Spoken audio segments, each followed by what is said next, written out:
Thanks, Roland. It's a great time to be a Boise State football fan as the Broncos will be playing in the Fiesta Bowl on Tuesday night. Scott McLinden is live in Scottsdale with more.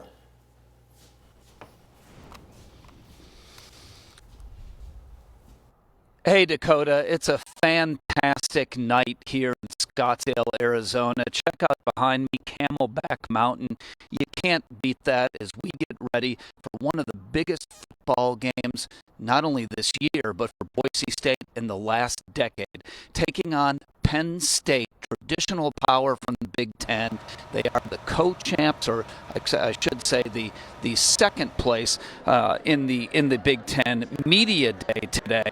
Let's take a look, everyone, at what was going on there. Boise State arriving from their hotel on the bus, decked out, Viva Fiesta, all the players and coaches set up in the ballroom. It's a mix of seriousness and some fun for Media Day, like a meet and greet. The players were focused yet loose. Star running back Ashton Jeanty challenged to a push-up contest by the Fiesta Bowl mascot. You'll see some two-arm and one-arm push-ups here. Jeanty having fun with it, but of course trying not to hurt himself before the big game. Now, other Broncos playing Jenga this afternoon, building them high. You'll see a lot of team camaraderie today evident across this Media Day. Other players interviewing each other with some funny questions. Now, while having fun, they are focused. One of the most important aspects of this game will be how the tough Penn State defense handles Boise State's outstanding running game, the star running back and Heisman finalist Ashton Jeanty. But an equally important question is how will the Boise State defense fare against a traditional Big Ten power that came close to winning what's widely considered the strongest conference this year in college football. I had the chance to speak to the Broncos about going up against top 10 Big Ten O-line and their quarterback. And going up against Drew Aller, who's a very good, obviously Big Ten quarterback. Anything that you all have noticed on tape or video that you could speak of that you might be able to use your talents to, maybe get a shot at him, a couple of sacks? I think one of the biggest things is knowing that he's a bigger guy, being able to know that and know that we have to go through his motors, through his legs, instead of, we watch film and a lot of the guys are going up high on him and missing sacks because there may be not that many sacks, but there's a lot of missed sacks for sure. And I think that's one of the biggest things, looking at it and knowing that going through his motors is going to be one of the biggest things that we need to do. Ahmed and Jaden, I truly believe, are two of the better edge defenders in the entire country. And having them both on our same team, they feed off each other. Because I think you put an offense in conflict. Who are you going to slide to? Well, if you slide to one, you're going to leave the other one on a tailback. Not smart. And they feed off each other, and they're relentless. I mean, I tell guys, just watch the tape. It's not just the sacks, the TFLs.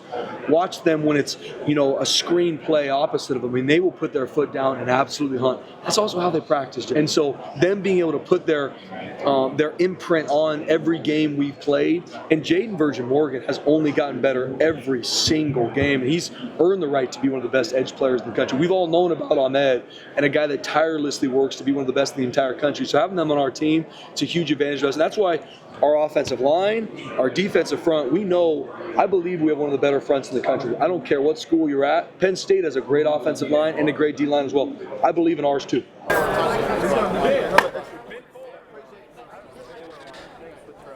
Now, after Media Day, the team had a light lunch and then headed over for a private closed practice at a local field. Now, back at the team hotel, the players say they're relaxed, playing some pool, video games, watching other bowl games, and even seeing some family.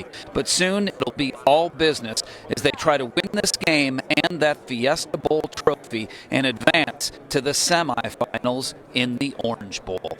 It's set up to be a classic matchup, an incredible game, and we're all excited to cover it here for you. Dakota? Well, Scott, it sounds like it's beautiful weather down there and everybody's having a great time out at Media Day. Tell us more about the mood of the players as we're heading up to this big game. Yeah, you know what, you saw in a lot of the video clips there that the players are loose, but they are very focused, and they believe that they can win this game. We had a chance to talk to at least a dozen players today, and each one of them said, look, we realize we're going up against a very tough team here, and it's a quality team, but they believe in their system, they believe in themselves, and they believe that they have the coaching staff and the players to get this done. And to a man, they think they're going to win this thing. Well, Bronco fans love to hear that, I'm sure. You left early this morning from Boise, and I heard you rode on the plane with some other fans. What was the mood like from those Boise State fans on the plane and at the airport? Yeah, the mood was incredible. It was early in the morning. You know, we got there about 5 a.m., and it was the longest line that we've ever seen at Boise's airport. But the fans are pumped up. They are ready to go. The airport was filled with fans, and every single fan I interviewed, you know, came across as they understand that this is a big challenge, but they're excited to be here, excited to watch their team, and excited to be in the desert. And they also believe that Boise State is going to come away with a win. Now, they think it's going to be close, but they do think it is going to be a win for the Broncos and Bronco Nation. And I'd also like to say, if you'd like to see any of those interviews, we posted them all on our Idaho News on Demand on YouTube, so you can watch all those interviews and a lot of other clips and pictures here from the road. But we're all excited. Fans are excited. Players are ready to go, and we can't wait when this ball is put down and it's play ball. Well, awesome. Thank you so much, Scott. We're going to have much more from Scott live in Arizona coming up on CBS2 and Fox 9 in the coming days. You can watch the Fiesta Bowl Tuesday night on ESPN, but there's another way, and it sounds pretty fun, happening here locally. The Drive-In at the Mill is hosting a watch party. They'll be putting the game on the largest drive-in movie screen in Idaho. Campers and barbecues are welcome. Admission's free for Boise State fans, but Penn State fans, it'll cost you $100.